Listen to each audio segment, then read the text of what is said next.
Selamat siang sahabat Kompas dimanapun berada. Selamat bertemu kembali dengan Harian Kompas. Kali ini kita bertemu di sebuah konferensi virtual yang bernama Kompas Talk. Kami biasa mengundang sejumlah tokoh untuk berbicara tentang sebuah topik. Nah, kali ini kami mengundang kami mengangkat sebuah topik yang terkait dengan pandemi COVID-19. Nah, kami kali ini mengundang Bapak Iwan Sunito. Beliau adalah Crown Group Chairman dan juga CEO Group dari Crown, sebuah perusahaan yang berbasis di Sydney, Australia. Crown ini bergerak di bidang properti, perhotelan, dan juga investasi properti. Nah, mengapa kami mengundang Pak Iwan? Karena beliau menjalankan bisnisnya bermula 1 tahun sebelum krisis ekonomi tahun 97-98. Dan kemudian beliau juga terpapar krisis finansial tahun 2008. Dan seperti pebisnis yang lainnya, kali ini Crown Group juga terdampak oleh pandemi COVID-19. Nah, menariknya Crown Group survive dari waktu ke waktu. Dan di tengah pandemi, Crown Group bahkan berekspansi ke Los Angeles, Amerika. Nah, sebelum kita berbincang dengan Pak Iwan Sunito, kita saksikan video berikut ini. Silakan.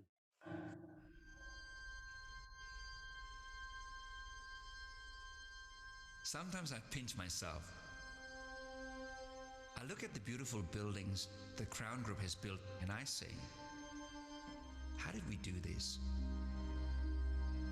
How did I do this? How did the boy from Borneo come this far?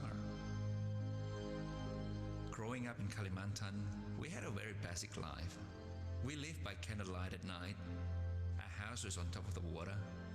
I remember that drinking Coca-Cola was a luxury. It was that basic, but yet beautiful. At high school, I struggled. I failed year 11. And somehow I had an accident in Bali. I was riding a motorbike and I hit this tanker truck and I was in coma for 5 days. I discovered a sense of purpose in my life. Then I was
is now happening.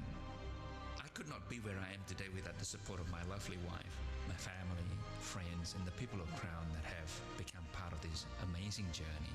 There is no doubt that it's the strength of the partnership with Paul Satio and Anthony's son, and the great stuff of Crown that caused us to keep going during crisis time. But I think also my setback in the past have prepared me to say, hey, if I can do it before, we can do it better. So back to the question, how did Crown Group grow to become where it is today? First, be innovative. Second, surround yourself with great people.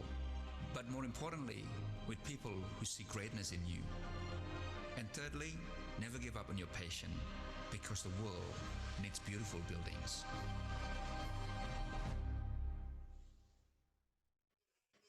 Ya, sebuah tayangan yang membuat kita terinspirasi betapa Pak Iwan ini tidak mulus jalannya ketika membangun Crown Group gitu.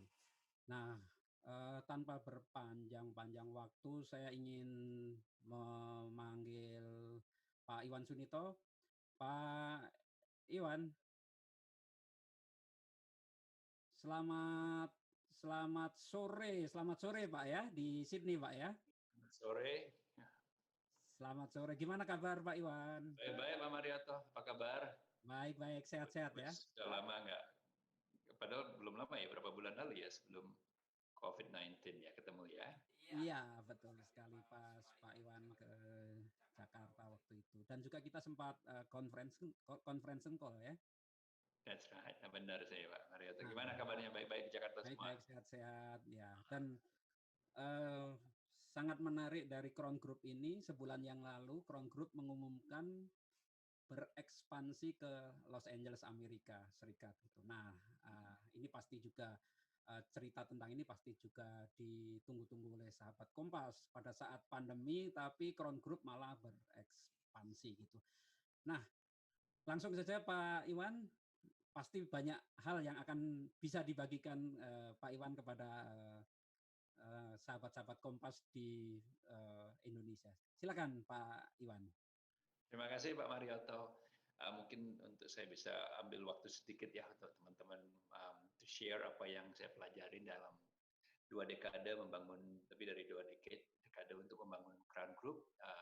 Apa sih kuncinya yang membuat Crown Group sepertinya walaupun mengalami 3 krisis ekonomi, sekarang krisis ekonomi keempat, tapi bukannya malah mundur, tapi terus maju dan terus berkembang, and sampai dari perusahaan yang mengerjakan satu proyek, sekarang sudah mengerjakan proyek di Sydney, di Melbourne, di Brisbane, di Los Angeles, dan juga di Indonesia gitu Pak Mariotto. Dan seringkali karena pertanyaan ini awam ditanyakan karena banyak yang mengalami krisis, apakah itu COVID-19, apakah itu global financial crisis, atau krisis ekonomi moneter Asia waktu itu.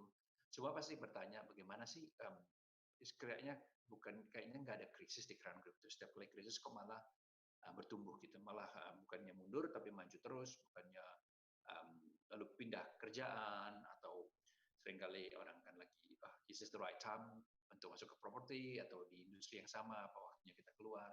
Tapi juga mungkin pertanyaan yang sama ditanyakan pada teman-teman yang juga what do I do gitu, maksudnya I lost my job gitu ya, maksudnya I don't have a job anymore, kerjaan udah nggak ada, atau perusahaannya sepertinya mulai kembali lalu turnover, berarti kan COVID-19, post COVID-19 pastinya ekonomi melemah.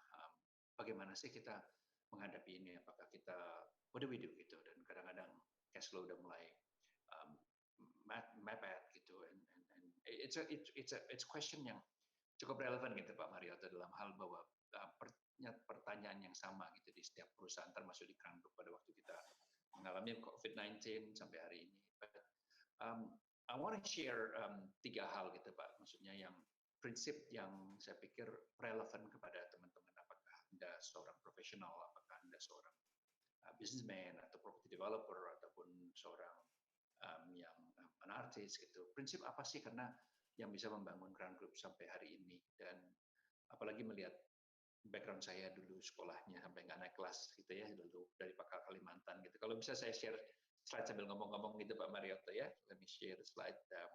Silakan Pak. Jadi kunci yang apa sih yang kunci-kunci yang prinsip-prinsip itu? Karena si prinsip itu menarik lah.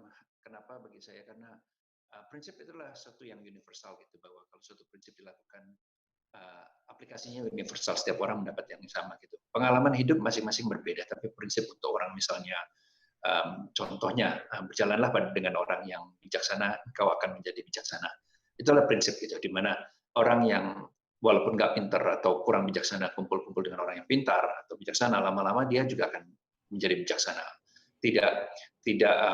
Tidak langsung jadi bijaksana, tapi over time pelan-pelan orang itu akan menjadi orang yang bijaksana over time gitu. Jadi makanya seringkali kita mendengar fly with the eagle gitu ya, dalam hal terbanglah dengan Raja Wali, bersama Raja Wali, karena waktu Anda berterbang dengan satu Raja Wali, Anda juga belajar untuk melihat dari sisi perspektif angle seseorang Raja Wali gitu. So these are things yang relevan yang seringkali ditanyakan teman-teman, yang dimana how can you grow gitu, and continue to grow, sepertinya nggak ada batas gitu, as if there is no border gitu. Gimana sih seseorang yang berbisnis atau berkarir atau sekolah atau menitis karir yang bertumbuh terus, sepertinya tanpa batas dalam hidupnya gitu. Karena yang kenyataan dalam waktu 2 dekade lebih ini, 24 tahun kita berbisnis, kita juga melihat perusahaan yang naik, turun, hilang, yang berpindah haluan, termasuk juga teman-teman yang sudah mungkin mencari kerjaan yang keempat, kelima, and they keep changing job gitu ya. And as if like growing, setelah itu mandek, setelah itu tidak ada growing lagi.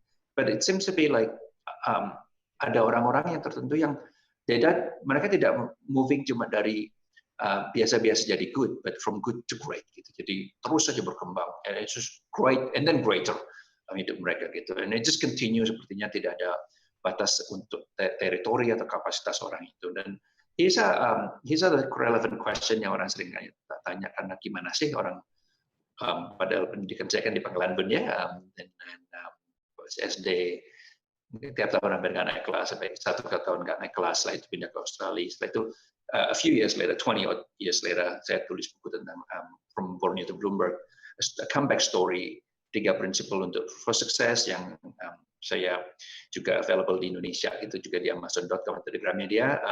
And here's where I grew up gitu, Pak ya. Itu kayaknya orang Indonesia tahu lah kan, maksudnya tempat-tempat yang I mean we share the same journey gitu, banyak kita dari orang keluarga yang sangat biasa-biasa banget gitu, yang rumah saya di atas air gitu, toiletnya di atas air, listrik aja nggak ada gitu. But to me, untuk saya sesuatu memori yang sangat indah sih Pak Mario, karena this is probably the best memory of my life. And the time kita swimming in the river, cari ular, nombak ular, kadang-kadang lihat buaya, kadang-kadang lihat orang tenggelam gitu. So this is really part of the life that I have there. And then I have also yang ditulis bukunya oleh teman Pak Teguh Pambudi, yang menulis buku tentang Without Borders, yaitu dia analisa hidup saya bagaimana dari orang yang minder gitu, lalu lihat backgroundnya, and all of this life story I have. Bagi teman-teman yang ingin melihat sedikit lebih banyak tentang hidup saya, please go and buy this book, juga ada di Gramedia atau di Amazon.com gitu ya. Now, here's the 3 principle yang bagi saya yang penting banget gitu, dan yang 3 langkah yang simple banget gitu, atau 3 prinsip yang selalu setiap kali saya menghadapi krisis, setiap kali menghadapi masalah, I go back to this 3 principle. Setiap kali meeting, saya selalu ingat cuma 3 langkah ini. Setiap kali saya menghadapi satu dilema yang baru atau project yang baru, I always go back to these 3 principle. Dan 3 prinsip ini tim kita di kantor di Crown Group selalu tahu. Oh, Iwan always say these 3 things. Sampai anak saya sendiri yang waktu umur Michelle yang terakhir, waktu umur 3 tahun dia bikin 3 tahun atau 4 tahun dia bikin video, and she make a video and dia copy exactly 3 things katanya. 1, 2, 3. It was really interesting. So here it is ya. First principle adalah selalu dimulai with the end, yaitu mulailah selalu dengan tujuan akhir. Dalam waktu kita tidak melihat jalan keluar atau we don't know what to do, kita melihat resources kita yang terbatas atau COVID-19 yang sepertinya melanda semua orang. What do we do? The number 1 step always is to go back to the vision.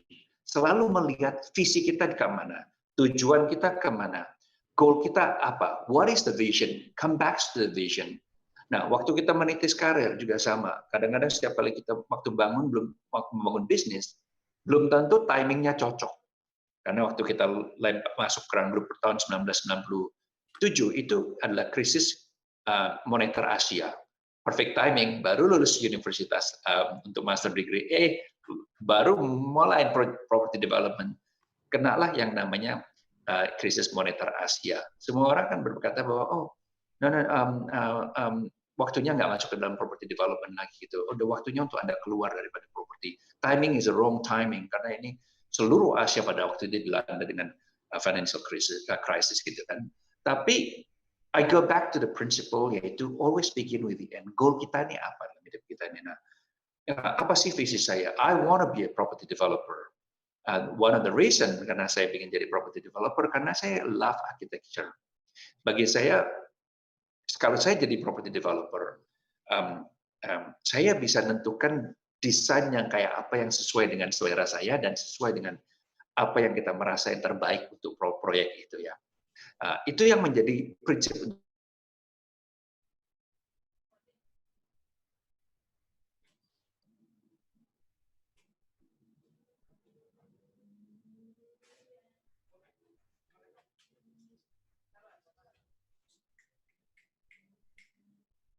Ya, sebagai arsitek. Ya, silakan Pak, lanjut Pak. Yang menurut saya adalah bisanya cuma tercapai kalau saya menjadi seorang property developer. So I go back to the vision gitu.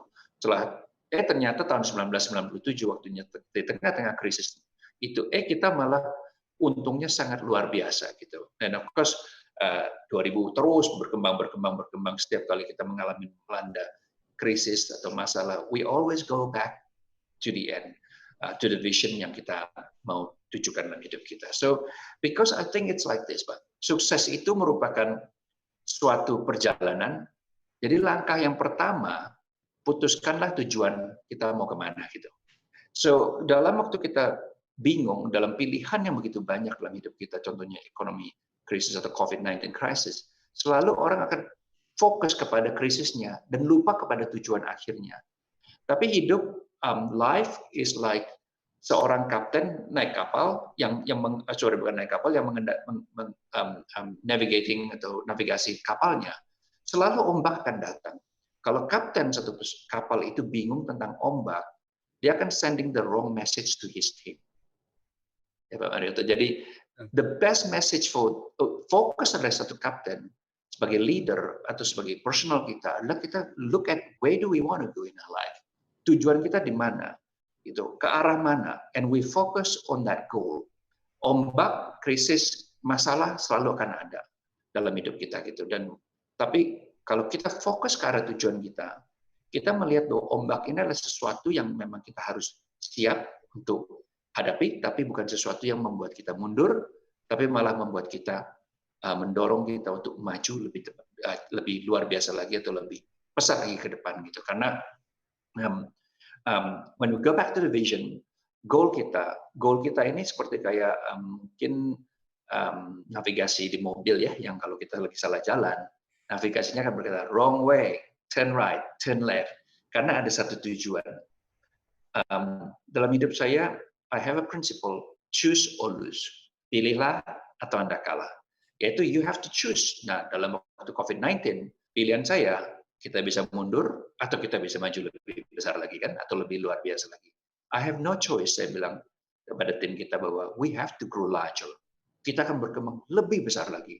We have no choice bagaimana kita akan lebih lagi menjadi satu brand yang luar biasa, karena kalau waktu market shrinking, bukannya waktu kita atau waktu menyusut, marketnya menyusut, bukannya waktunya kita ikut juga menyusut. Kita harus menjadi lebih besar lagi. Contohnya kalau seandainya di kolam itu ikannya udah mulai berkurang, bukannya lalu kita buang pancing kita, tapi tujuan kita adalah pergilah ke laut yang samudra yang besar untuk menangkap ikan yang jauh lebih banyak lagi. So sukses menurut saya adalah sesuatu perjalanan. The first step is always to go and find where you want to go.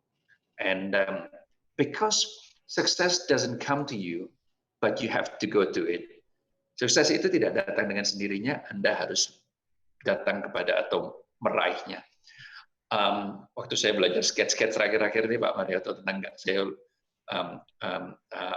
mengulangi lagi hobi-hobi saya sekolah dulu waktu SD, SMP itu gambar. Saya tulis satu buku, yaitu titlenya Great by Choice. Sesuatu yang besar itu selalu ada pilihan. Sesuatu yang luar biasa itu satu yang pilihan. Setiap kota yang luar biasa selalu adalah satu pilihan, bukan terjadi karena dia tahu-tahu jadi luar biasa. Seringkali dalam karir, dalam bisnis, seseorang berkata, mudah-mudahan, atau siapa tahu kalau terjadi sesuatu yang di luar dari dugaan. Now, I do believe sometimes ada waktunya unexpected thing happen, tapi most of the time we have to work for it. Kita harus bekerja, kita mencoba, kita harus pilih dari segala pilihan yang kita bisa kerjakan, dan juga yang paling penting adalah pilihan yang mana kita tidak bisa kerjakan. So I choose what's the goal at the end. Ada satu perkataan yang berkata, tanpa visi, my people are unrestrained atau tidak terkendalikan. Yaitu tanpa orang punya visi, dia akan bangun pagi, dia bingung mau kemana. Dia mau kerja pun juga merasa, aduh kapan Jumatnya kan, kalau bisa holiday gitu. Karena visinya nggak ada. But once you have a vision, it's exciting. Amazing, exciting. Kita bisa, wow, every day is fun. Orang tanya, kapan holiday-nya? Well, when I go on holiday, juga ngelihat gedung. Karena the vision takes over our life. Gitu, Pak Mario. Helen Keller berkata adalah, no, this is not Helen Keller. Someone is saying that a man without a vision is a man without a future. Gitu. Karena dia bingung, dia tarik kiri dan tarik kanan. Saya pikir, kenapa dulu sekolah saya berantakan? Karena saya nggak punya visi untuk menjadi yang terbaik pada waktu itu, Pak Mario. Diajak teman-teman dolan, oke. Diajak main biliar, oke. Diajak tidak belajar juga oke. Ayo kita sepeda motoran jalan-jalan, oke. Karena I have no vision. But the moment I have a vision, satu goal, di tengah-tengah kekurangan saya waktu itu, aku bilang, no, I cannot play billiard. Aku harus belajar dari pagi sampai malam, Jumat sampai Sabtu, sampai Minggu, saya bikin schedule jam saya, to feel that vision untuk suatu saat, I will get to where I want it to be the best that I can be, bukan menjadi yang terbaik untuk seperti nandingin orang lain, but I just want to be the best that I can. So a man without a vision is a man without a future, or a man with vision is a man with a future. And seperti yang Jim Collins bukunya tentang The Good to Great berkata bahwa greatness is not a function of circumstances, but greatness, it turns out, is largely a matter of conscious choice and discipline. Pilihan dan disiplin. Orang memilih, dia mau yang terbaik, lalu dia disiplinkan untuk belajar untuk yang menjadi yang terbaik. There is no other choice. Bukan sesuatu, wow, ternyata sukses. Aku kok belum pernah lihat orang tahu-tahu jadi sukses kalau dia nggak bekerja keras dan berusaha yang terbaik dalam hidupnya dia. So that's number one. Number two, di tengah-tengah COVID-19, our vision, visi Crown Group tidak shrinking atau menyusut atau berkurang, tapi kita visinya waktunya kita menjadi keluar. Di tengah-tengah COVID-19, Pak Mariato, karena saya pengen punya hati untuk, dari dulu ya, saya tuh pengen banget mencetak 1 juta pemimpin, atau sharing atau teaching 1 juta pemimpin di Indonesia. Tapi kalau dihitung-hitung Pak Mariato, it's impossible. Karena the biggest crowd I have spoken to is 20,000 people. Satu setting, satu sekali bicara 20.000. Berapa kali yang bisa 20.000 dengan budgetnya, tempatnya di mana gitu. Tapi dengan COVID-19 ternyata terjadi perubahan teknologi. Sekarang kita bisa bicara dengan Pak Mariotto anytime, anywhere. Bulan depan saya rencanakan untuk dengan Jerman, student asosiasi kita di Jerman. Besok dengan Korean Real Estate Association, bulan Juni nanti juga dengan Real Estate Ariba, itu Indonesian Arabi ya Pak ya, yang Real Estate Association itu Indonesia, seluruh Indonesia. Ternyata waktu krisis ini, karena visinya nggak dilepaskan, selalu berpikir gimana sih suatu saat untuk mencapai ke arah 1 juta orang. Kita bukan melihat satu yang krisis, tapi satu opportunitas untuk maju. Dan ternyata terbuka lebih luar biasa lagi di mana Now saya bisa ketemu dengan Pak Mariotto, sharing kepada teman-teman yang di Kompas gitu. So the second step is really the finding of the roadmap. Waktu kita udah mulai goal udah jelas, yaitu kita mulai finding the roadmap. How are you going to achieve it? Gimana sih caranya kita untuk mencapainya? Karena penting banget bahwa kita dalam hidup kita itu bukan sudah punya visi lalu ya mudahan sampai atau kue sera-sera gitu ya, itu whatever will be gitu. No, it doesn't happen because greatness is a choice and discipline. Gitu. Contohnya dalam waktu 3-4 minggu terakhir ini saya ingin belajar gambar gitu. Kembali lagi. Dari dulu saya nggak pernah belajar tahu gimana gambar orang. Tapi saya secara natural bisa gambar Batman, Superman, Spider-Man, semua itu udah natural, Pak. Tapi saya selama ini belum tahu gimana gambar muka orang. Selalu kalau gambar muka orang, selesai jadi ya cowok, nggak pernah jadi cewek gitu. But this time, I made a choice. I want to learn how to draw again. This time ada YouTube, ya kan Pak? Nggak perlu guru. Saya mulai search YouTube, and then I put a discipline every weekend. Saya mulai gambar.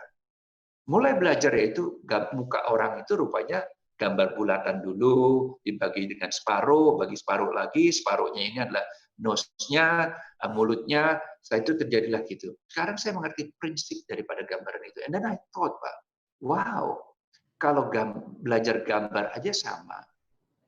Prinsipnya itu adalah choice and discipline. Life, career is the same thing.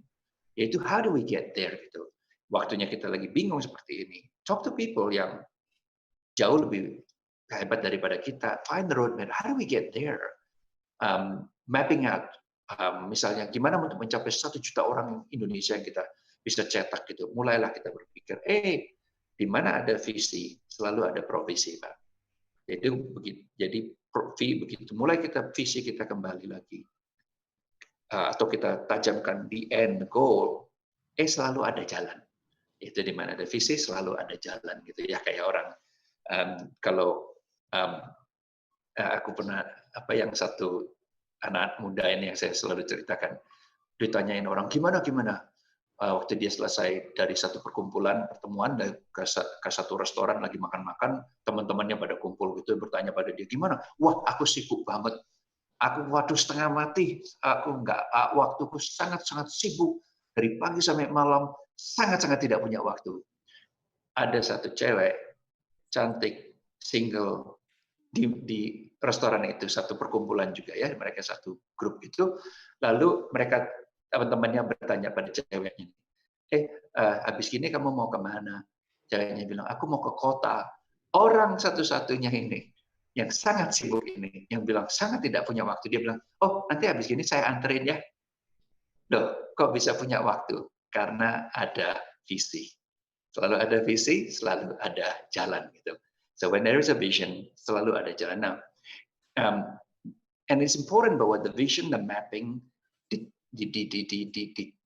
dijelaskan karena every battle in life is won before it is fought. Jadi setiap pertempuran dimenangin sebelum pertempuran itu dimulai.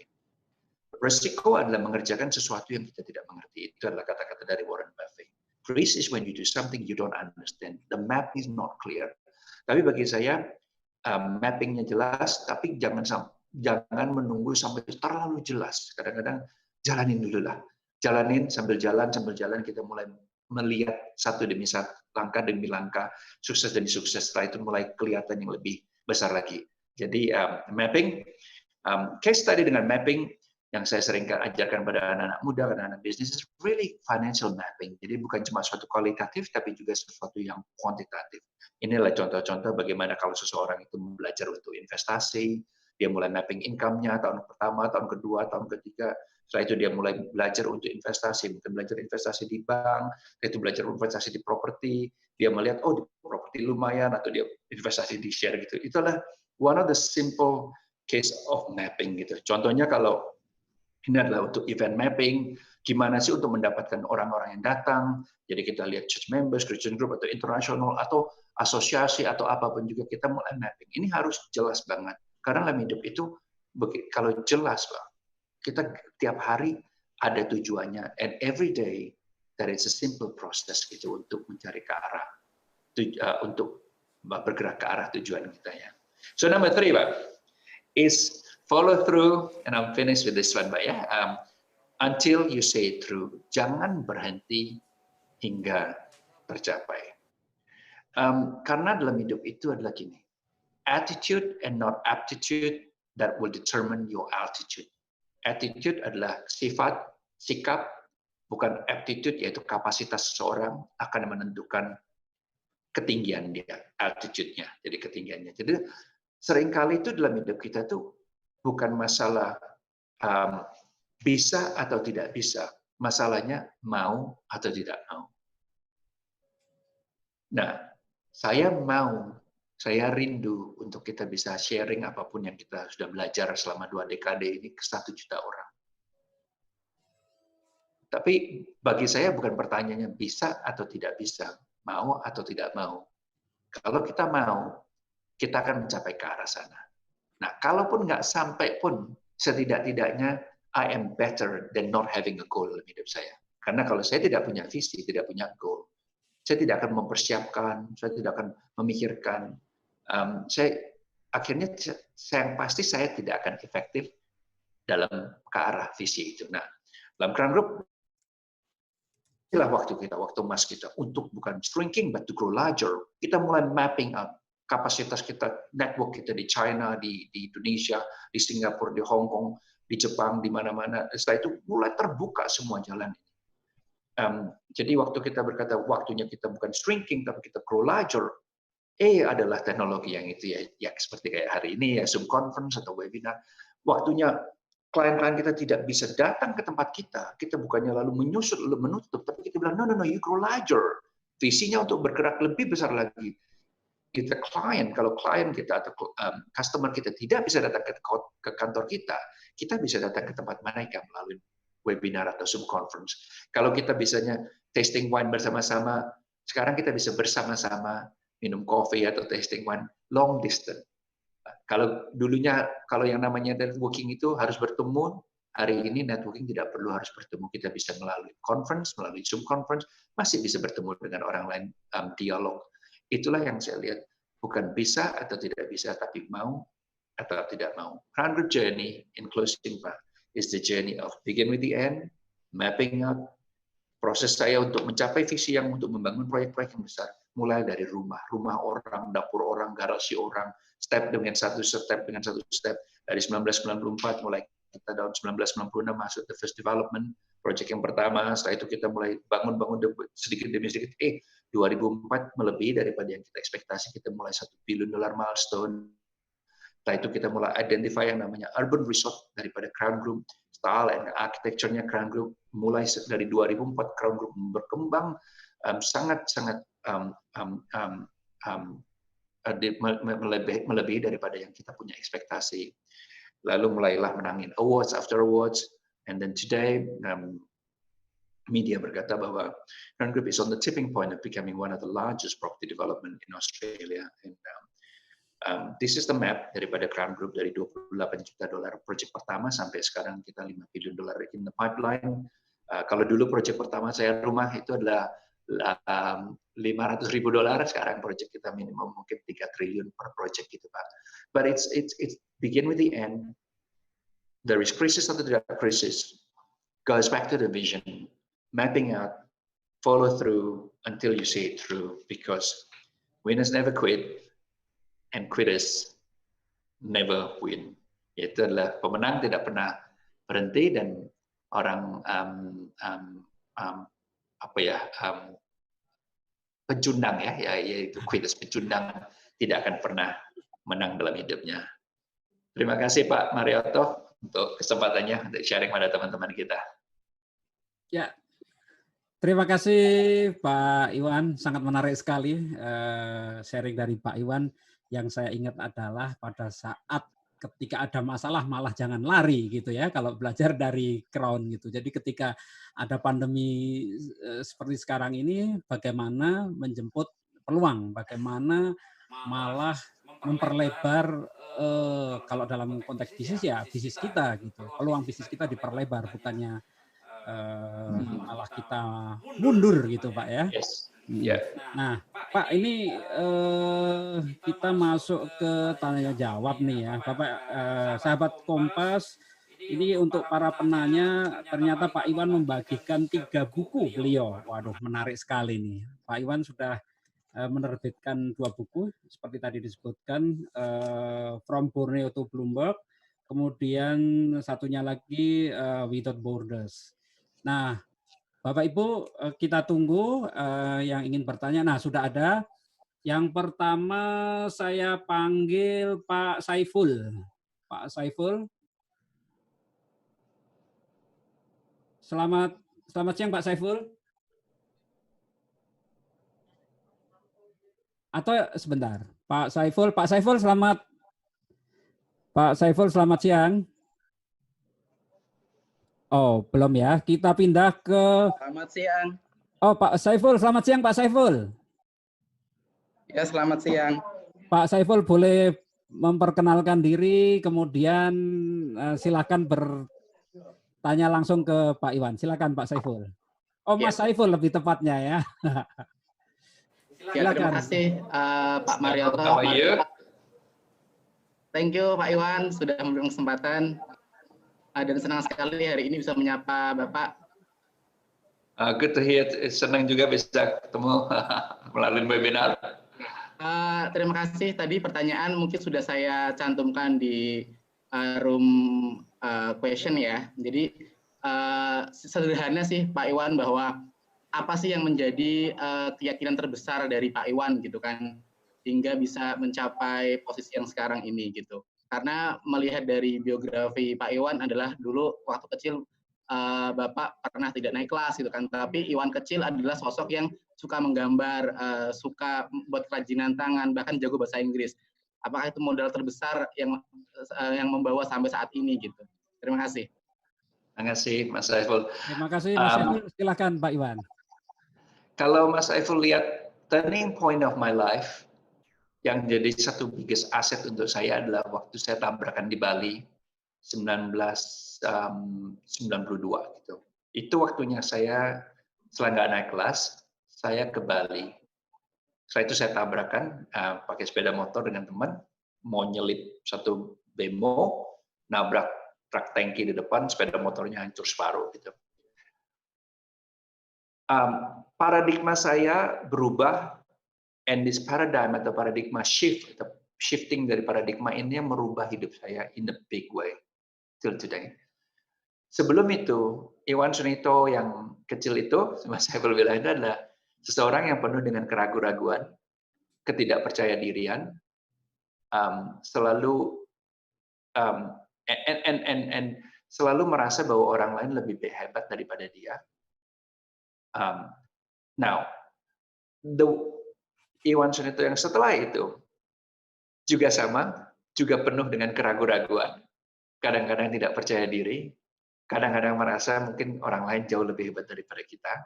Kadang-kadang penuh dengan ketakutan waktu setiap kali ada project launching atau menghadapi satu ekspansi ke Indonesia, berhasil apa tidak. But there is one thing yang tidak sama. Sebelumnya, saya tidak punya visi yang besar. Menurut saya berpikir, I have no goal. Saya tidak punya visi yang luar biasa, dream yang luar biasa, yang saya hold on. Yang sebelumnya itu saya bermimpi-mimpi aja. Terlalu banyak yang dikhayalin, mau jadi pendekar, mau jadi Superman, Spiderman, jadi pilot, mau jadi apapun juga gitu. But after that, saya mulai memilih satu tujuan bahwa I have to, bahwa there's a bigger purpose atau satu tujuan yang luar biasa dalam hidup saya. Nah, tujuan ini atau purpose ini yang drive saya sampai hari ini. And setelah bertahun-tahun, setelah mungkin 5-7 tahun setelah itu, saya mulai mendapatkan purpose itu yang apa sih yang dalam hidup saya, yang I said I want to get there now.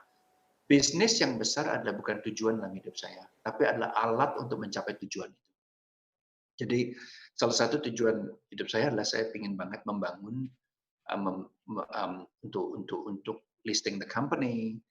Tapi bukan listingnya goal saya, tapi dari uang yang saya bisa kita garap itu atau kita raise up itu, saya ingin set up foundation in perpetuity, atau yang untuk dari fondasi itu ada dana itu cukup untuk membiayai beasiswa, membantu anak-anak yang underprivileged atau anak-anak yang mungkin memerlukan special education, jadi lebih ke arah the purpose yang drive me. So if you ask me, kok saya nggak pernah give up, because the vision, the purpose yang terus membuat saya kayak mungkin ada Red Bull di dalam atau engine V12 bukan lagi 6 cylinder lagi gitu, tapi V12 because it just keeps going. Ada waktu nggak kita dalam hidup misalnya discourage and losing the vision? Yes, I do. But because I learned that you choose or you lose, yaitu you pilih satu visi. It may not be the best, but you choose one and you go for that vision. And you are pelan-pelan kita garap, kita kerjakan. Satu saat I am closer to that destination, Mbak. Ya. Terima kasih Pak Iwan. Terima kasih, Pak. Nah, ini ada pertanyaan berikutnya, tapi saya bacakan ya. Pak, ini kaitannya dengan konteksnya sangat aktual dengan yang sekarang nih Pak. Dari Bernadette Lois. Bagaimana cara kita bangkit dari krisis agar tetap semangat dalam menjalani kehidupan? Silakan Pak Iwan. Oke, 3A yaitu accept, menerima apa yang Anda tidak bisa rubah. So you just have to accept. Ada hal yang kita tidak bisa rubah. Gitu. Misalnya COVID-19, mungkin ada yang masalah lain yang beyond our control, is not you, atau we do it, it's something happen. Gitu. Jadi terima aja. Dan kalau kita panik soal yang kita tidak bisa rubah ini, kita nggak bisa bergerak. Kedua adalah adjust, yaitu merubah apa yang kita bisa rubah. Waktu COVID-19, waktunya kita bukan untuk menyusut, tapi membesar lebih luar biasa. Karena COVID-19, kalau kita lihat ya, ini akan ke depan kita akan ada lagi yang jauh lebih parah daripada ini. 1997, krisis ekonomi melanda cuma Asia, tidak Eropa. 2004 untuk saya melanda New South Wales saja, negara bagian New South Wales. Tapi saya sudah disiapkan dengan krisis ini. Ketiga, yaitu global financial crisis, seluruh dunia melanda, tapi Asia pada saat itu tidak terpengaruh terlalu banyak. Karena di Asia sudah siap. COVID-19, seluruh dunia terpengaruh, tapi tidak seluruh bisnis terpengaruh. Ada bisnis yang lagi booming pada saat ini, yaitu yang jual makanan, COVID-19 yang membuat Zoom conference, all of this tool menjadi booming sekali bisnisnya mereka. Gitu. Jadi, so 3A, accept, terima, adjust, adjust yaitu merubah apa yang kita bisa rubah. Ketiga adalah pakailah perubahan ini untuk akselerasi. Bagi saya setiap krisis bukannya untuk kita jadi mundur, tapi kita untuk jauh lebih maju lagi. Untuk menjadi lebih kuat lagi. Mungkin kalau kita pikir simpelnya gini, kita lihat pohon ya. Pohon itu akan selalu mengalami masa kemarau, winter yaitu musim dingin, autumn musim gugur, dan spring musim semi. Every season, setiap kali dia mengalami musim kering, pohon itu belajar untuk akarnya makin bertumbuh mencari lebih dalam lagi untuk source of water atau sumber airnya gitu. Jadi makin dia dalam, akarnya makin dalam. Waktu badai datang, pohon itu sudah sangat kuat sekali karena akarnya sudah dalam. Setiap kali bisnis atau satu profession yang berubah terus setiap kali menghadapi krisis, tapi dia mencari source yang baru, ide yang baru, sesuatu yang baru, biasanya mereka nggak akan tahan untuk badai yang ke depan lagi. Jadi bagi saya, terima aja, rubah cepat-cepat, langsung kita pakai untuk akselerasi ke depan lagi. Ternyata kita lihat kan di Indonesia dulunya, kalau bukan di Indonesia aja, di kantor saya ajarin untuk Zoom conference. Sudah 2 tahun yang nggak bisa-bisa tuh. Begitu ada COVID-19 dalam waktu 3 hari, semuanya jadi hebat Zoom conference. Itu terjadi akselerasi yang sangat luar biasa. Sekarang jagoan banget. Sekarang seluruh Indonesia, tua dan muda, semua bisa Zoom conference, WhatsApp conference, segala. Ternyata yang tua-tua bisa tuh menerima atau adaptasi dengan teknologi. Kalau kepaksa, you have no choice but to do it. Ya, Pak Iwan, ini pertanyaan berikutnya. Saya ingin memanggil sahabat Kompas, Mas Lili Agung. Selamat siang Mas Lili Agung. Silakan untuk ya Mas Lili, selamat siang Mas Lili. Iwan. Ya Mas Lili, Selamat sore. Selamat sore. Tanya langsung ke Pak Iwan. Mohon maaf saya pakai kaos ini Pak Iwan. Bagus. Karena dari rumah. Ini Pak Iwan, tiga langkah yang sangat luar biasa, sangat sederhana yang dimiliki oleh Pak Iwan. Always begin with the end, find your roadmap, sampai jangan berhenti sebelum tercapai. Itu yang sangat sederhana Pak. Yang membedakan itu adalah Pak Iwan mengeksekusi. Sementara yang lain tidak mengeksekusi. Pertanyaan saya sederhana, bagaimana 3 langkah yang sangat sederhana ini, bagaimana cara Pak Iwan mengeksekusi 3 langkah yang sederhana ini sehingga mencapai hasil yang melampaui. Terima kasih. Terima kasih, Mas. Silakan. Mungkin saya relate dengan salah satu anak muda aja ya, yang saya coaching waktu itu. Waktu satu saat saya berkata pada anak muda ini, saya punya waktu 1 jam, saya akan ajarkan Anda apa yang saya sudah belajar dalam 15 tahun. Ini kira-kira berapa tahun lalu ya. Tapi setelah itu Anda perlu belajar lagi, mempraktekannya 15 tahun ke depan, seperti apa yang saya pelajari. Gitu. Tapi saya ajarkan prinsip yang simple dulu. So, I sit down with him, saya duduk sama anak muda ini, and then I say, what is your goal? Visi Anda 5 tahun dari sekarang. Ternyata anak muda ini nggak tahu. No. Lalu saya bilang gini, can I help you tentang gaji Anda? So what I did, saya sit down, saya berkata gini, gajimu sekarang piro? Ini orang Indo kan, orang Indo dan orang Jember gitu. I said 50.000 po, and he called me big brother and co gitu ya. Oke. Selama 5 tahun sebelumnya, gaji dia 30.000, 32, 35, 37, 40, 50, 5 tahun gitu ya. Saya nggak tahu kerjaan dia yang detail, but I know he is good guy gitu ya. Oke, saya bisa nggak? Saya coaching Anda. Saya rubah visi Anda sekarang. Kalau saya tanya, 5 tahun lagi kira-kira berapa? Dia bilang, ya nggak tahu berapa. He has no vision. Gini deh, saya kerja 5 kali lipat daripada gaji Anda. Jadi saya bilang 5 kali lipat, 500% dalam 5 tahun. Nggak masuk akal kan, karena growth rate-nya dia 30, 32, 35 gitu. Tapi saya bilang, saya rubah visi Anda. 5 kali lipat, jadi dalam 5 tahun lagi, Anda harus mendapat income $250.000 per tahun. At least, saya bilang. Kenapa 5? Karena juga saya pikir 500% sesuatu yang mustahil bagi dia. Kedua adalah 5 itu adalah satu angka yang cukup spesial karena the number of grace, Pak. Di Middle East, 5 number of grace yaitu satu karunia, Pak. Jadi kalau mendapat, dia berarti karunia ya, satu anugerah, Pak. Anugerah yang, well, you get it. It's not because you're good, but you are blessed, gitu kan. And then I said, okay, langkah kedua, kita mapping yuk gimana kamu caranya dari $50.000 ini, $50.000 menjadi $250.000. Kita mapping, oke. Kamu bisa jadi taxi driver, dapat income sekian. Oke, kamu juga bisa kerja Sabtu, weekend, kerja di Kohl's, storage. That's one option kan. Kamu bisa buka coffee shop, tapi rasanya talenta kamu bukan di coffee shop.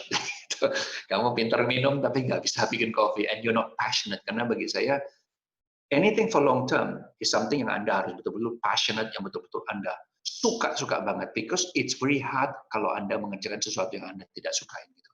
Because everyone else, including yourself, will tell you you're wrong. Gitu ya. But anyway, saya lihat itu mappingnya nggak jelas, Pak. Saya cuma berpikir, gimana caranya ke sana. Tapi saya udah set goal. Oke, here's the mapping year 1, saya bilang. I want you to mix with your boss dengan orang-orang yang luar biasa. Tahun pertama, mappingnya. Oke? So, first year, kumpul dengan bosmu. Waduh, bosku sangar ya. Sadis itu orangnya. Very hard, katanya gitu. Ya, bagus dong kalau bosmu kayak gitu. Berarti nggak banyak orang yang suka sama bosmu. You're the only one. Gitu kan? Jadi saya bilang, kamu mulai belajar dengan apa yang seperti kayak di USC, yaitu USC University Southern California, mengajarkan student mereka untuk networking, because you don't need to know everything. Gitu. Kayak saya juga waktu bangun bisnis, saya juga tahu, saya bisa kerja sampai 20 tahun lalu buka bisnis, atau saya langsung buka aja. Saya nanti cari orang yang terbaik gitu untuk kerjain. So I choose to say, I'm going to do it. Tapi tetap waktu mapping saya itu, waktu saya sekolah, saya udah belajar, saya udah kerjakan rumah orang, garasi orang, dapur orang. I do everything untuk mendapatkan pengalaman, karena suatu saat saya ingin buka bisnis sendiri gitu. So in this young guy, saya cuma ngajarkan dia untuk, network bigger. Dia mulai belajar untuk bernetwork tiap minggu. Saya cuma pikirkan secara matematik, saya bilang, kalau kamu traktir dia $50 satu minggu, setahun paling cost kamu cuma 2.500 kan? Traktir orang-orang yang luar biasa itu. But you do that because you want to learn. Don't do it because you want to do business. Jangan mengerjakan itu karena kamu ingin mendapatkan sesuatu dari orang itu. Other than you want to get knowledge dari orang itu. Karena orang pintar itu udah, to some extent, atau orang yang sukses itu dalam hidup mereka udah bosen orang yang manis-manisin mereka for something else gitu. And they're not stupid. They pick it up very quickly gitu. Yang manis-manis cepat sekali dia bilang, you're not genuine. But if you're genuine wanting to learn, you'll get there. So guess what? He start doing that. The next year, pengalaman dia, knowledge dia, wisdom dia, kebijaksanaan dia meloncat, confident dia loncat lebih besar, ada pekerjaan yang cocok. 5 years later, Pak, lalu dia mulai terus kerjakan, saat dia ambil kerjaan itu, 5 tahun lagi, income dia bukan 5 kali lipat, Pak, tapi 10 kali lipat. So what changes? Same person, goal-nya saya rubah, mulai kita belajar untuk mapping, mulai dia follow through until he see it through. Ini saya juga ngajarkan satu waktu itu ada musician yang ke Sydney, dari Indonesia juga saya ajarkan the same principle. Saya ajarkan dia tentang begin with the end. Tapi waktu mapping, saya belajarkan dia untuk mapping secara financial. Setelah itu saya ajarkan dia tentang co-branding, atau branding dan co-branding. Itu mulailah carikan, jadilah musician kepada organisasi yang melihat bahwa the value yang you tambahkan kepada organisasi mereka itu sangat-sangat besar, dan mereka mau membayar lebih mahal. Anak muda ini yang selama 10 tahun sebelumnya tidak bisa nabung, tidak bisa beli rumah 2 tahun lagi, datang ke Sydney, dia bilang, he said to me, I just want to tell you, we bought our first house. And I thought, wow, what changes? The vision changes, the mapping is clearer. Lalu dia sudah belajar untuk quitters never win, and winners never quit. Terus aja. But one thing, ya Pak, satu hal. Jadi fokus satu aja gitu. Jadi jangan kayak orang mau belajar badminton, hari ini badminton, besok tenis, lalu menjadi mau expect 10 tahun ke depan kita jadi sukses. It's impossible. It's just one thing. Terima kasih Pak Iwan. Nih selanjutnya nih ada pertanyaan dari Pak Johan Kudiai.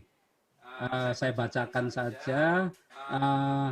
Bagaimana caranya kita bangkit dalam kondisi yang tidak stabil seperti krisis politik, problem lokal, keamanan, terus juga misalnya problem lingkungan. Jadi mungkin agak mirip dengan yang tadi Pak Iwan, bagaimana cara bangkit ketika kita terkena problem eksternal. Silakan Pak Iwan. Mungkin saya ingin tahu dalam konteks apa ini Pak, dalam kerjaan atau dalam konteks negara atau konteks bisnis atau. Coba kita panggil Pak Iwan ya, Pak Johan Kudiai. Selamat siang, Pak Johan. Pak Johan selamat. Ya, Pak Johan selamat siang Pak Johan.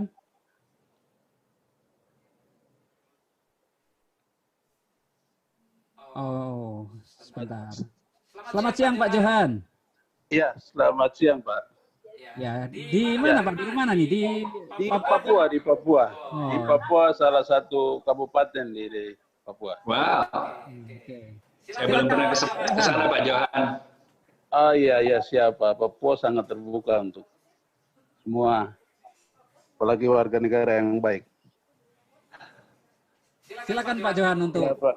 berdiskusi dengan pertanyaan saya begini Pak, ini kami di Papua ini untuk usaha atau kegiatan pekerjaan sektor real, ini kalau kita mencoba, terkadang juga itu tergantung pada situasi politik lokal. Politik lokal itu seperti di musim-musim pilkada, di musim pileg, keamanan ini kadang gangguannya cukup besar, sehingga terkadang kita mau melakukan kegiatan usaha yang real ini kadang terganggu gitu. Tetapi ada hal-hal juga ini kadang bertentangan juga dengan idealis.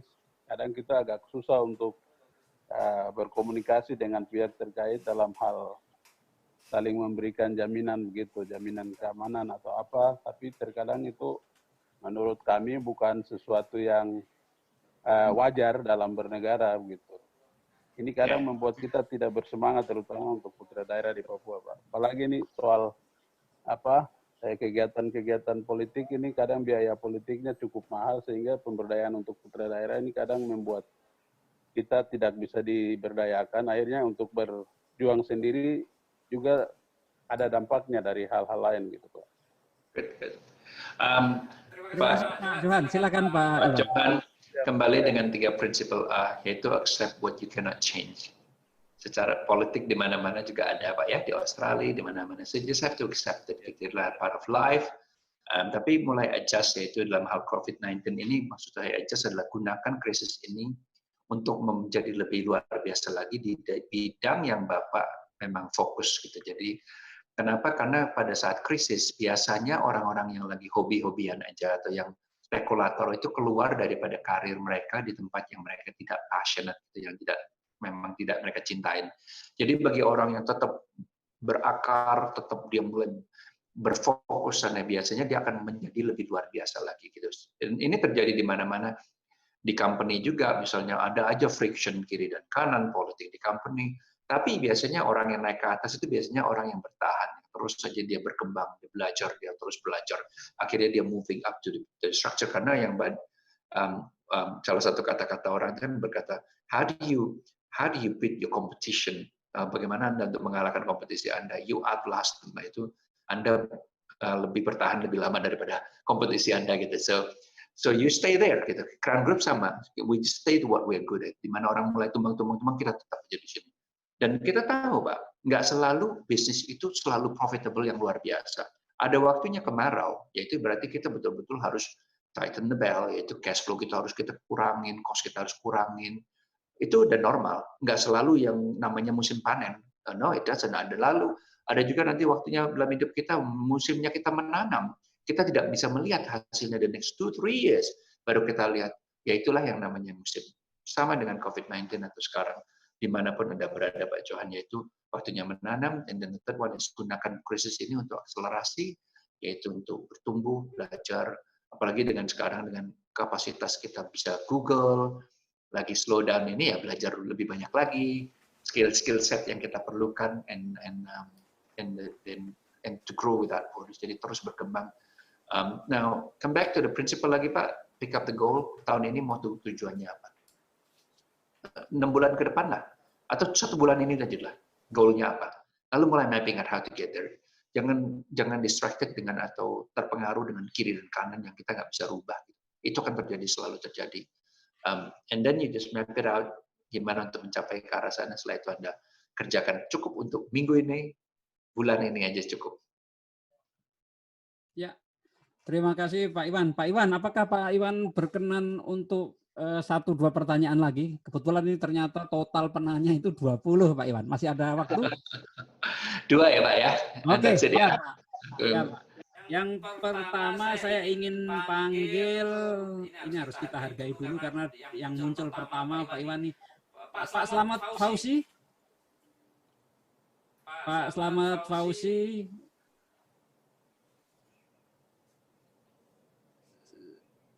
Selamat siang.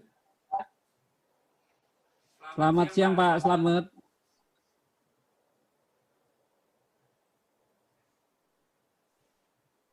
Ya, Pak Slamet Fauzi, silakan Pak Slamet. Oh ya. Ya, Selamat silakan. sore Pak. Terima kasih atas kesempatannya.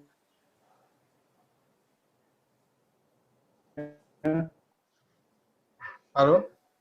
Ya, silakan. Dengar suara saya? Dengar. Oke. Terima kasih sebelumnya atas kesempatan bertanyanya. Saya akan bertanya, bagaimana sih agar kita konsisten dengan visi kita? Walaupun kita udah tahu jalannya mencapai visi kita itu, tapi ada suatu distraksi di sekitar kita, misalkan ya kayak orang tua kita yang mungkin ada pertengkaran dan segalanya gitu, yang itu membuat konsen kita nggak bagus gitu. Gimana, Pak? Oke, terima kasih mungkin. That's good. Distraksi seperti saya bilang kan selalu ada. Ombak di laut selalu ada. Jadi kapal itu kalau sudah misalnya tujuannya sudah jelas, dia bilang tujuannya ke arah sana, dia harus berpikir bahwa akan ada ombak, itu udah biasa. Nah, untuk kita bisa fokus, pilih dua hal dari tujuan ini, yaitu kualitatif dan kuantitatif. Gitu. Contohnya, Mas Slamet ya tadi, Pak Marioto ya, mungkin berkarir sesuatu atau berbisnis, seperti anak muda yang saya training itu, kuantitatif. Yaitu sesuatu yang sangat jelas secara kuantitatif, yaitu ya SMART goal ya, specific, measurable, achievable, realistic, time measured itu. Lalu ada time frame-nya 5 tahun. Setelah itu jadi saya jelaskan spesifik, measurable bisa diukur, bisa dilihat kesuksesannya, achievable yang masuk akal. Tapi waktu saya set dia goal 5 itu tidak masuk akal gitu. Cuma saya suka banget untuk stretching orang goal yang besar karena visi besar selalu aksi besar, visi kecil, aksinya kecil, tidak ada visi, tidak ada action sama sekali. Gitu. Sama dengan saya dulu, tidak ada visi yang nggak pernah coba belajar. Begitu mau menjadi yang terbaik di Universitas New South Wales, saya belajar sampai pokoknya nggak ada yang namanya main-main gitu. Paling cuma main dingdong 1 jam, setelah itu pulang belajar lagi. Because the vision is bigger than what I can do gitu ya. So pick up the number quantitative dan itu kualitatif, yaitu sesuatu yang Anda sangat-sangat suka gitu. Jadi kalau kita lihat Pak Marioto ini kan kesukaannya pasti penulis, research, analisa. Jadi kenapa Pak Marioto menjadi satu orang yang berhasil di dunia Kompas, because he loves it. And something you love atau passionate itu gini. Orang bertanya, apa sih yang namanya passionate? Atau yang Anda sesuatu yang suka? Kerjaan yang Anda mau kerjakan dengan segenap pikiran dan segenap hati dan segenap jiwa, roh Anda, tanpa Anda dibayar, dan bertahun-tahun Anda akan suka tanpa dibayar. Itulah yang namanya sesuatu yang Anda passionate, yaitu kualitatif. Kadang-kadang dalam kualitatif ini, yaitu jiwa kayak saya ini suka banget gambar, desain. I love design. Nggak usah disuruh pun gambar. Dikasih tugas nggak dibayar, tak gambar wes gitu. Because I love it gitu. Whenever I travel, aku lihat gedung-gedung, desain, quality, gambar, size, font. I love design. Jadi sesuatu yang memang nggak usah disuruh pun suka. Yaitu adalah sesuatu yang memang jadi talenta dalam hidup kita. So, pick up on that one day. How do you know?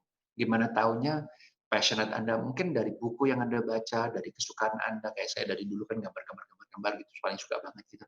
Kelihatan banget, you will go back to do the same thing. Mungkin ada orang lain tuh pinternya marketing, cerewet kemana-mana kumpul sama orang lain, because they're good at marketing gitu.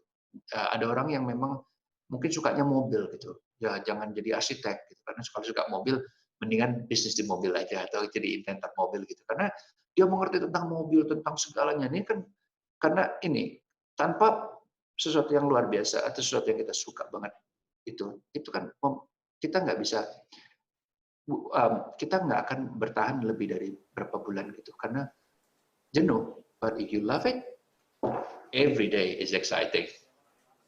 So ya, jadi gitu. Ya. Terima kasih Pak Iwan. Ini ada satu lagi Pak nih, sangat menarik lagi. Saya panggil Pak Suryanto Salim. Pak Suryanto Salim, selamat siang. Selamat siang Pak. Sebentar. Ya Pak Suryanto Salim. Ya Pak Suryanto Salim, selamat siang, silakan. Ya, Pak Iwan, saya mau tanya, dalam kondisi COVID ini kan semua mungkin seluruh dunia ini lagi down, Pak. Nah, apa pemikiran Bapak kok berani expand ke LA, Pak? Justru dalam kondisi yang lagi down seperti ini, Pak. Terus yang kedua, Pak, mungkin Bapak bisa ceritakan, ya, kenapa Bapak pertama pilihnya waktu habis dari Indonesia tuh pilihnya ke Aussie, Pak. Kenapa nggak negara lain? Dan terus sampai di sana, Pak, apa yang Bapak lakukan terus bisa berkembang jadi seorang sebuah developer yang cukup terkenal. Karena untuk mulainya kan nggak gampang, Pak. Bagaimana Bapak memulainya bisa sampai sekarang ini, Pak? Nah, ini yang mungkin bisa motivasi buat kami ini, Pak. Terima kasih, Pak. Terima kasih, Pak Suryanto. Silakan, Pak Iwan. The first question, kenapa kita ke USA di tengah COVID-19? Kita ke USA itu adalah satu part of the vision, yaitu long-term goal bahwa think big and start small. Jadi yang kita mulai di project di USA itu adalah satu skala yang kita bisa kerjakan at any time. Krisis, tidak krisis, kita bisa kerjakan gitu, Pak. Jadi kita tidak masuk dengan skala yang sangat melebihi daripada kapasitas kita gitu. Dan saya juga pengalaman bahwa krisis itu bagus gitu. Karena waktu krisis kita bertumbuh, karena orang pada nggak bangun. Jadi seorang developer harus mengerti yang namanya, orang seringkali berkata begini, 7-year cycle. Sebetulnya tidak ada yang namanya 7-year cycle, karena di Australia lebih dari 7 year juga tetap booming. Tapi ada wisdom daripada 7-year cycle. Gini, waktu dia lagi orang masuk ke dalam biasanya gini yang terjadi. Developer pertama sukses, mulailah yang lain mulai mengikutkan. Mulai gambar, beli tanah. Tapi memerlukan waktu 2-3 tahun sebelum proyek itu bisa dibangun. Yang terjadi adalah seperti kayak ada orang berkata bahwa yang berkata bahwa kalau ada gula, semua semut berebut ke arah sana kan. Jadi itu yang terjadi. Sama dengan manufacturing, begitu satu produk type lagi booming, semua lagi mau bangun pabrik. Tapi bangun pabrik kan perlu izin, tarik tanah, izin, prosesnya, mesinnya, team building, itu 2, 3, sampai 4 tahun. Problemnya, begitu semua bangun pabrik, produknya biasanya melebihi daripada demand-nya. Demand-nya kan ada terbatas, kan tidak bisa menambah seperti 100% tiap tahun. Pasti ada growth-nya gitu. Nah ini yang dibangun ini, kayak pabrik itu makin lama makin banyak. Jadi dalam property development itu sama, begitu lagi booming semua pada bangun, begitu semua pada bangun biasanya collapse gitu. Saya suka masuk waktu tengah-tengah krisis. Saya tidak suka waktu lagi booming, karena waktu lagi booming ini yang bangun tuh terlalu banyak gitu ya. So I always like crisis. Untuk saya crisis is good. Gitu. Jadi waktu COVID-19 is good. Dan saya juga berkata pada tim saya, worst will come. Ini COVID-19 is nothing. And then in the future kita akan seperti kita lihat kayak di Greece, government goes bankrupt. Bukan cuma bisnis yang go bankrupt, government goes bankrupt. Nanti bukan lagi satu government, tapi continent goes bankrupt. Ya. Kedua, and I'm closing with that ya. Mungkin ini ya, saya tidak memilih ke Australia, tapi orang tua saya yang milih saya untuk pergi ke Australia. Jadi ada satu ada sesuatu yang berkata begini, kalau kita melihat seseorang yang berhasil dalam hidupnya, kemungkinan adalah orang tua yang sudah memikirkan masa depan dia orang.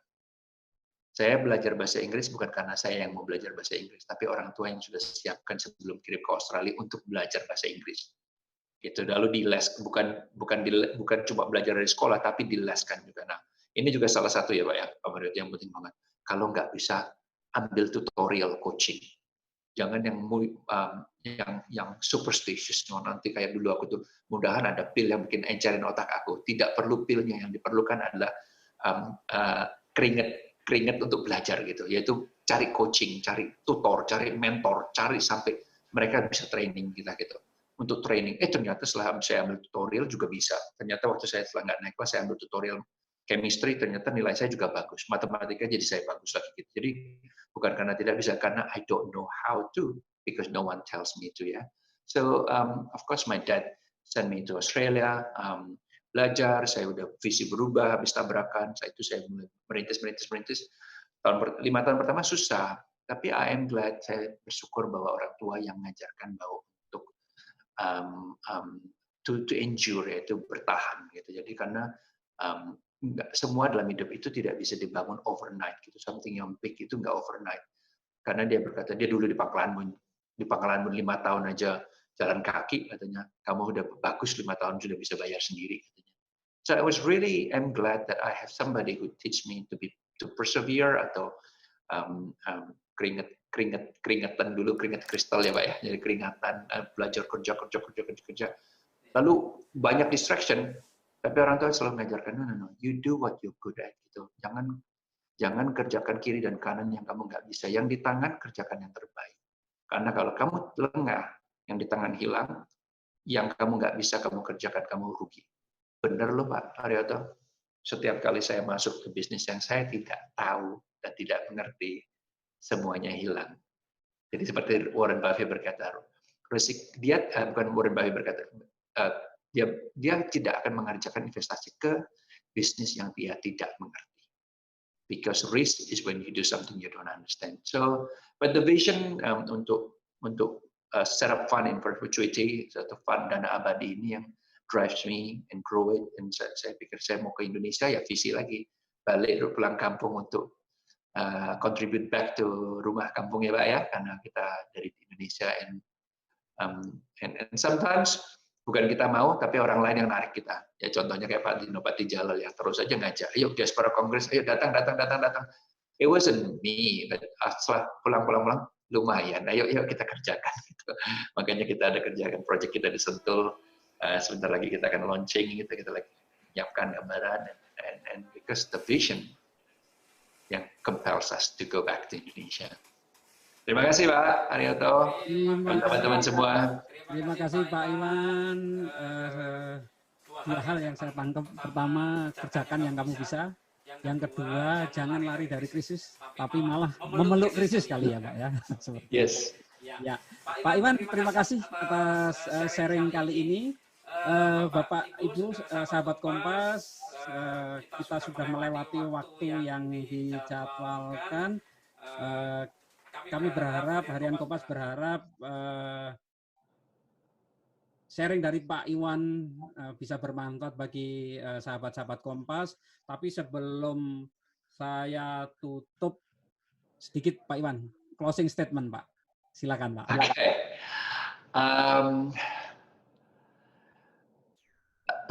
Mungkin bukan closing statement, but this persistence breaks resistance, yaitu persistensi ya bahasa Indonesianya Pak ya, atau persistence, orang yang persisten akan break resistance, sesuatu halangan gitu. Jadi dalam hidup, waktu kita mengalami badai, jangan lalu mundur, tapi gunakan badai ini seperti kayak burung Raja Wali untuk terbang lebih tinggi lagi. So the storm itu ada dipakai untuk push us higher gitu. Dan saya selalu yakin setiap bisnis itu kayak scientific discovery Pak, nggak beda dengan master chef. Yaitu mereka mencoba, setelah itu mereka melihat, oh ini menarik nih, kalau dicampur dengan ini ternyata makanannya lebih rasanya berbeda lagi.